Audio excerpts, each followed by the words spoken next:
What's up? What's up? What's up mga kabit?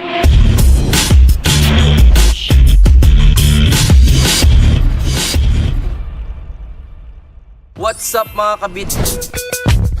Kamusta kayo guys? Nako, sumama kayo sa amin dito, no? So, at marami kayong matututunan. So, ang gagawin natin, meron ako special guest. And I'm sure kilala ng iba sa inyo kasi sikat siya sa TikTok tsaka sa YouTube. Walang iba kundi si Kuya Da. Kuya. Bawal mga karakot si Kuya Da. Hi. Ayan. So para sa mga hindi nakakakilala, si Kuya Da ay nagbibigay ng mga information and advice pagdating sa cryptocurrency, sa NFT games at kung ano-ano pa all about cryptocurrency. Pero bago ang lahat, bago tayo sumama sa wakeboarding, ang gagawin natin ay papasalamatan natin ngayon guys ang Deca Homes, Deca Wake Park. Thank you so much sa inyo guys. Salamat sa pagtanggap sa amin dito. Lalong-lalo na kila Ron Aldover at saka kila Silo na laging nag-entertain sa amin dito every time nandito kami. Mga sobrang cool nila guys. Ang sarap dito pumunta. Saglit lang, nasa parang 1 hour lang yata ako dito from QC. Tapos si Kuya Da, mga gano'ng katagal? 2 hours from Paranaque po eh. Kuya Da, ano bang i-expect ng mga ano natin ngayon, mga viewers natin ngayon? Ang ma-expect nila kung paano mag-enjoy yung mga investor. We are investors. So, gamitin nyo din ang funds nyo. Kumita kayo, gamitin nyo din para sa sarili nyo. So, we're gonna enjoy. And syempre, kukuha din tayo ng crypto content mamaya. Abangan natin yan. Marami pala silang matututunan. Tama yun guys, no? Kasi I know yung mga subscribers natin dito. Guys, I know you are earning, no? Dahil nagtitrade kayo ng crypto, naglalaro kayo ng NFT games. Pero maganda guys na ini-enjoy nyo rin kahit papano yung kinikita ninyo. Of course, hindi lahat, pero partly, no? Kasi maiksi lang ang buhay. Kailangan balance yan. Enjoy it with your family, travel, sa sarili ninyo, sa career, sa spiritual. Dapat balance yan. So ngayon, napili namin gawin, magwe-wakeboard kami ngayon. And samahan nyo kami guys, papakita namin kung ano ang ganda nitong place na to. And magbibigay kami ng tips sa inyo later. So abangan nyo yan, stay tuned.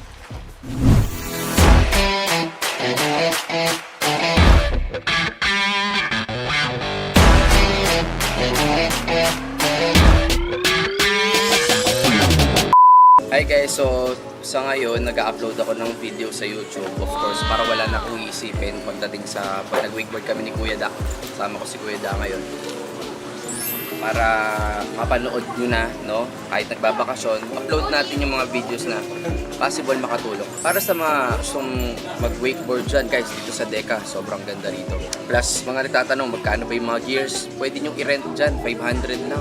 Okay na, meron na kayong vest, meron na kayong board. Pero yung mga gusto mag-invest sa sarili nila talaga, more or less mga second hand yan, 15,000, 20K. Pwede na yun. Meron na kayong bindings ang tawag sa boots. Ito, TV, pakita mo nga sa kanila. Huwag lang yung chunk ko pakita yung chunk ko. So yun, tapos yung board, more or less mga 25, 28,000, ganyan. Pero sulit na rin kasi isang beses ka lang naman bibili. Unless upgrade ka ng upgrade. Kasi yung design, siyempre, nagbabago yan. Pero kanina nagkukwentuhan kami ni Kuya Da about dun sa investment, no? Kapag ka nagki-crypto, minsan namamahalan tayo sa mga shopping, no? Sa mga grocery. Yeah. No? Yun yung, pero pagdating sa crypto, bibili ka ng Axie Kuya Da. Ilan na Axie nito? Nasa 30 yung una. Nung nakilala ko si Kuya Da, nasa 30 plus ang teams niya ng Axie Infinity. No? Kuya Da, ngayon ba, ilan na siya mga... Kasi merong experience si Kuya Da eh. Guys, meron ko kwento sa inyo experience si Kuya Da na mapupulutan nyo ng aral. Lalo na sa mga managers ng Axie dyan. Grabe. Kuya Da, ano bang pwedeng ma-advise mo sa mga managers natin sa pag-iingat nila? Lalo na kayo, dami manloloko.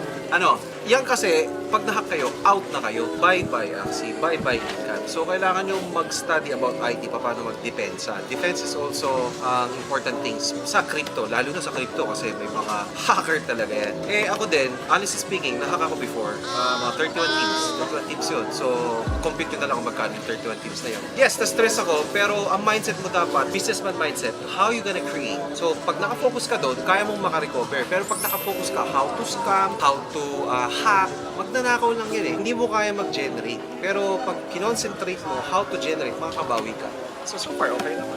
Tama na. So, ingat-ingat lang din tayo. Lalo na dun sa mga papindot-pindot nyo sa MetaMask. Diba usually, mamaya pag-copy mo ng MetaMask, biglang iba na pala yung na-place mo. Tapos magugulat ka, push na. O kaya yung nangyari din kay Kuya Da, sa iba na, yung Ronin, no? Diba Kuya Da? Nag-iiba yung Ronin. Ang nangyari sa akin doon, seed phrase. Yung seed phrase na yun, pinadala ko sa important person. Bagulang ko yung seed phrase kasi kayamanan na yun eh. So, nahack yung Facebook ko eh, two-way authentication. Although, inano ko naman na, inayos ko na yung setting no, to authentication. Kaya yung Facebook nyo, mag-authentication kayo. Tsaka yung mga seed phrase, huwag nyo papadala. Sa'yo mo lang, sa book mo lang, ilagay mo sa book mo. No seed phrase hindi makukuha. Pag niliquidate mo seed phrase kahit kanino, isipin mo mawawala na yun. So, doon ako na So, wag mo dapat pala isa-send sa messenger yan, di ba? No. Sa email ba, safe? No. Email, lahat. Basta, regarding sa digital, wag mo i-ano seed phrase mo. Ang pinaka-safe, write sa notebook, ilagay mo sa book. Tama. Sa bolt. Ilagay mo sa bolt. Kung meron kang bank sa bolt, bolt sa bangko, edi pasok mo doon. Bili ka na lang ng bolt sa bahay mo, magkano lang naman. Para make sure, bumili kang bolt, tapos bumili ka isa pang bolt, ipasok mo yung bolt mo doon. Sure yun. Let's bolt in. Yan. So guys, okay. Mamaya, marami tayo pag-uusapan. Mag-wakeboard muna tayo for now.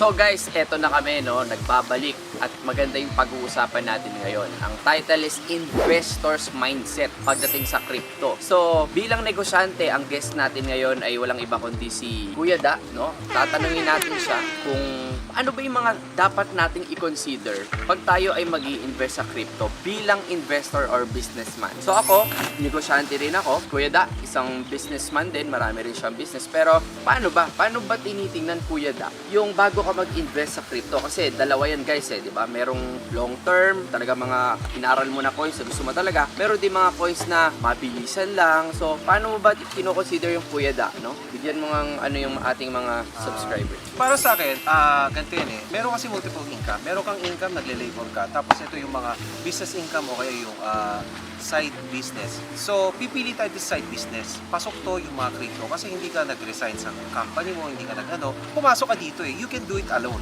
Nag-work ka na, may income ka sa work mo. Hindi ka din nag-risk take ng nag-negosyo. Eh kung kaya mo naman, why not? Pero pasok to sa side business mo eh. Kaya nakapasok ako dito. So, you don't have to hire, etc. etc. Ngayon naman, pag sinabing crypto, namimix ng lahat. Meron yung stablecoin, meron yung altcoin, meron yung meme coin. Meme coin, they say also is a shitcoin, something like that. Shitcoin is meme coin, parang gano'n, ano? Tama ba? Yes. So, wala siyang halaga, ano lang, andun lang. Pero kung ito, yung iba, ayaw nila kasi hindi nila mabasa sa technical analysis. Hindi nila masyadong mabasa sa fundamental analysis, which yung kung ano nangyayari sa paligid. Pero, the fact and the result is, may meme coin tumataas, bumababa. So, ano lang, dapat kaya mong i-differentiate kung ano yung mga coins na yun para hindi ka magkamali. Kasi guys, no, kung mapapansin natin, syempre, no, depende yan sa risk tolerance mo eh. Ano yung capacity mo din or gaano kalaki yung pera mo na kaya mong mawala para hindi ka nasasaktan, diba? Kasi minsan pumapasok tayo sa mga meme coins or sa shit coins na nagpa-pump and dump, hindi mo nahuhuli yung pump niya, diba? Hindi mo inaral or hindi mo siya ma-analyze. So tendency, ano mangyari? Masasaktan yung tao. Pero investor's point of view nga, so nakuha natin yung advice ni Kuya Da about it. It's either yan, pwede mong aralin yung coin mo kung long term yan, or dapat may mga sinusundan ka ng mga tao or kahit papano alam mo yung coin, kahit shitcoin yan, dapat alam mo yun. Yes. Ito ang funny part ng ano eh. Pag sinabi ng shitcoin, mag-invest ka 5,000 pesos, etc. Takot, ayaw, etc. Yun ang inaano. Eh, before pandemic, hindi ka ba gumiginig? Hindi ka ba umiinom? Hindi ka ba nagta-travel? Di ba gumagastos ka na ng ano? Bakit ayaw mo mag-aral? Kasi pag bumili ka doon, 5,000, nag-aaral ka eh. So, lesson fee yun. Eh, gumagastos ka nga dati sa kung ano lang, ngayon sa ganito, At takot. least, Yun ang funny point. At least merong nadagdag sa knowledge mo about cryptocurrency, no? Kasi guys, I know, nararamdaman nyo, and the reason why you are watching, no, sa content natin, because gusto mong ma-involve sa crypto, gusto mong magkaroon ng additional knowledge, gusto mong maging, alam mo yun, malawak at ma-enjoy ang benefits ng cryptocurrency. Might as well invest in yourself, diba? Kesa naman na, diba, Kuya? Yes. Hindi siya hindi siya investment na sayang, 'di ba? Although ang nag-gain mo doon is yung knowledge. Yes. yung knowledge. Nothing to lose but something to gain. So, madaling mag-bash kasi hindi mo alam. But you have to move forward with your, with your situation. Kasi nga, pandemic yung wala nangyayari. Pera mo, nasa alkansya, andun lang. Pero, pag nag-invest ka, nag-aral ka, hindi lang labor income, pwede may mangyari. Yes. So, yun eh. Oo, tama. Guys, nga pala sa mga subscribers natin dyan, i-follow nyo si Kuya Da, okay, sa YouTube and sa TikTok. Kuya Da, baka may gusto kang i-promote sa ating mga subscribers? Okay, ako naman, crypto content creator naman ako. Pero more on how you enter the crypto world and how you will manage your money na kikita ka naman na meron ka pang retirement fund. Kasi ako, personally, gusto ko mag-retire pag abot ko ng 45 years old. No? So, my content naman is, kinikwento ko, pakita ko yung computation or how I do it, how I plan it. So, visit ko na lang ako. Alright. So, yun muna guys. Maraming salamat sa lahat ng nanood. And gusto ko lang pasalamatan ang Deca Wake Park sa Pampanga, guys. Visit nyo, maganda rito. Malakas na ang ulan. Mag-wakeboard muna kami. Thank you so much, guys. Kuya Da, maraming salamat. Thank you for God having me. bless.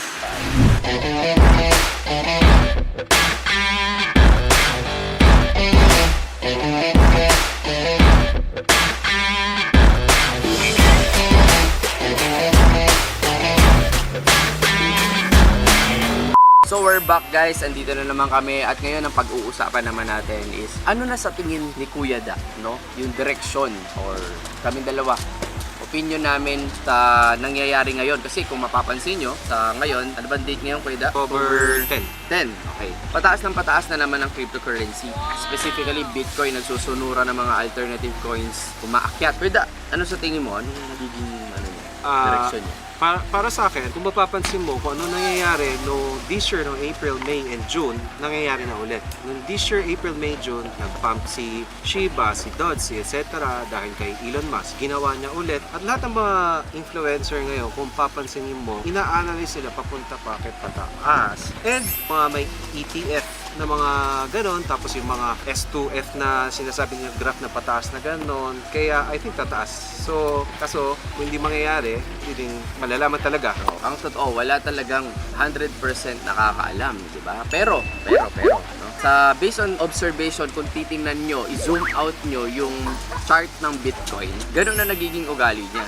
Aakyat, bababa, i-reach na naman yung all-time high, bababa, all-time high, bababa. Ngayon, medyo nagkaroon ng delay yung pagbalik sa all-time high, pero ngayon nakikita nyo guys na andito na naman tayo sa 55 while recording this video nasa 55,000. Pero iba na yung laban ngayon kasi ngayon supported na, andito na ang influencer, andito na ang big institutions, even Elon Musk at companies nagiging aware na, even mga taong hindi alam ang crypto nag-dive in na nitong year.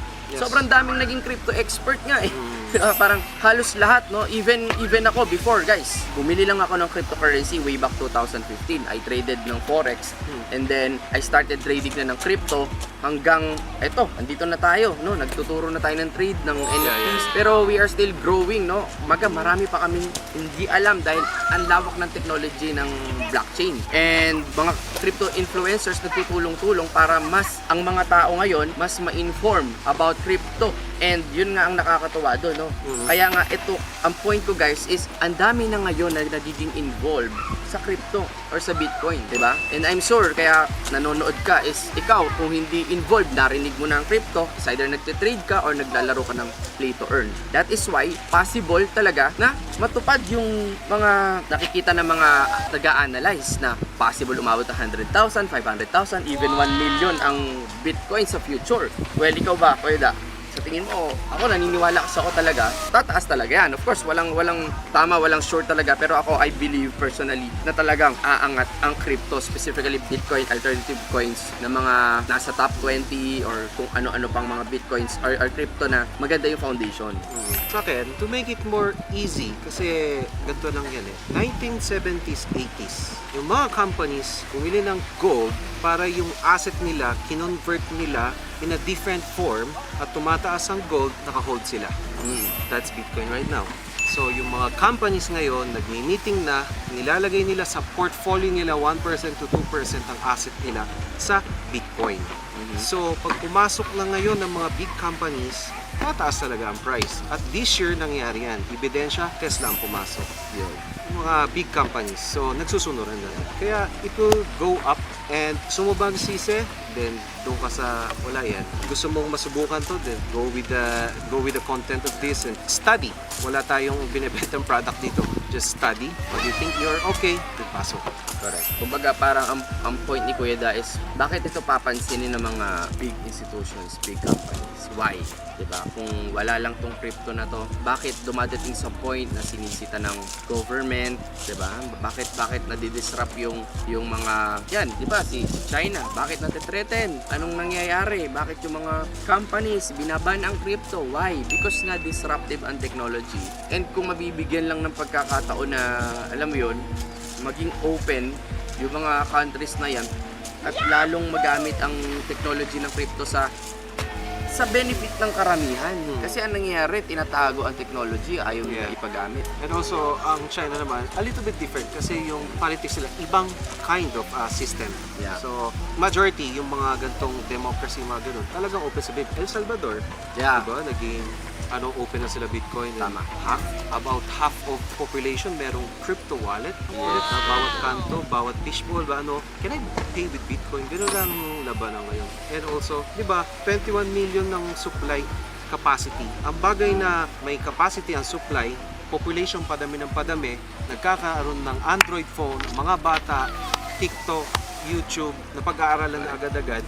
So, bibilit, tataas. Tama. Sige guys, no?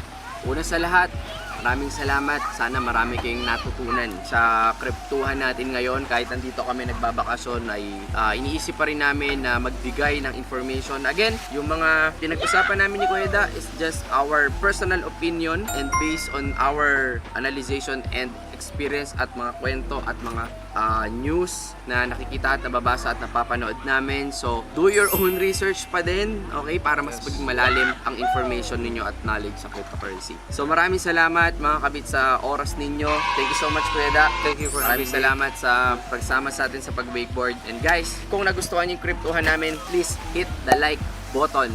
And kung ikaw ay bagong subscriber, thank you so much. Huwag mo kalimutan i-hit yung notification bell. Click mo na yan para updated ka sa lahat ng latest updates natin. So yun lang muna. Maraming salamat. God bless. Bye. Thank you.